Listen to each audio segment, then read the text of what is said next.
This is a house for an extraordinary couple. You know, they're aspirational and they're humble. And I guess those are two words that we thought about a lot when we were designing this house. The location is this extraordinary spot on the eastern side of the Coromandel. Aspects out to the Mercury Islands, Great Barrier, islands that were named by Captain James Cook in 1769, so a lot of early European history, but also a lot of Maori history around here as well. The site is an extraordinary site. There's a plateau just above the dunes, and it's got expansive views to the north and west. You actually have access from the south, which is kind of cool because the way we like to kind of think about design is that it's like a book that you unfold as you go through chapter by chapter. So by coming in from the south at a lower level, you get no connection with the view. You have no idea what's on top of the dune. And so the journey is kind of very carefully choreographed. You walk up through a little landscape courtyard to the front door. The main pod, which is the kitchen, dining, living area and the main bedroom, and then the children's pod.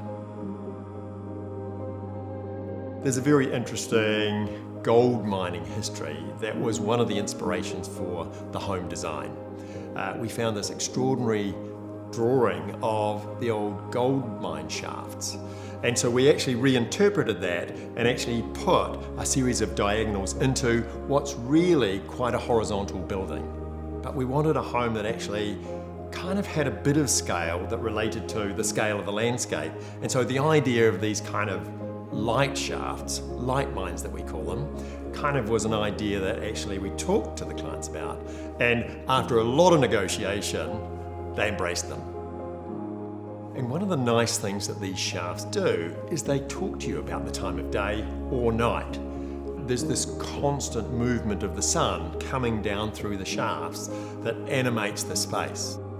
We've placed them strategically in the plan over important areas of the house, the dining room, the living room, and of course, the main bedroom. And the one over the main bed is an extraordinary thing because it actually kind of mines the light at night as well. So you see the Milky Way, the stars, and again, it's constantly moving. Materially, it was important that it actually tied into the context, where it sits on the landscape. We wanted a building that kind of talked to the colours outside, the sand on the beach, the rocks on the headland. This particular rain screen is really interesting. We found an old stand of totara trees that were dead, and so we had them milled and then put on the building as a cladding. And what we wanted is this kind of horizontality. So there's a big, strong horizontal shadow line. Unlike normal weatherboards, which is quite fine, we wanted to actually reinforce this horizontality, which may talk to the way you shored up an old gold mine. Homes in these sensitive locations have to meld and blend in over time. I think it's important that we respect the context that they sit in, and so natural materials, shadow lines, help them blend in. So the interior was really important as well. We wanted something that was super soft as a look that contrasted their urban house. This lining is hemlock, which is actually band-sawned and slightly stained. Our client was a retired builder, and the team that he'd employed to actually build it were extraordinary craftspeople. And you kind of look around and you kind of see how it goes together. The wall linings are all mitered, and that's the detail that our client actually brought to the project. All of the boards lined through with the wall lining and the doors. It's an extraordinary example of craft at its best. So the kitchen too is one of those internal spaces which is dark, and again a reference to perhaps the interior of a gold mine. Designing a home for this humble yet aspirational couple was a little bit of a challenge.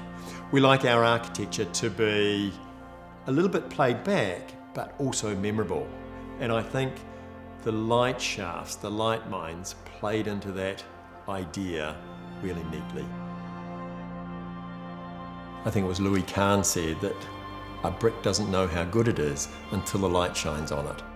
And we love the idea that kind of there's lots of variations to the light quality in here, from opening corners, from overhung doors, and of course the light mines.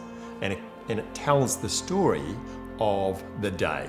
Morning sun coming in low, midday sun excluded in the summertime, winter sun coming in, and the afternoon as well, low, horizontal, and extraordinarily exciting.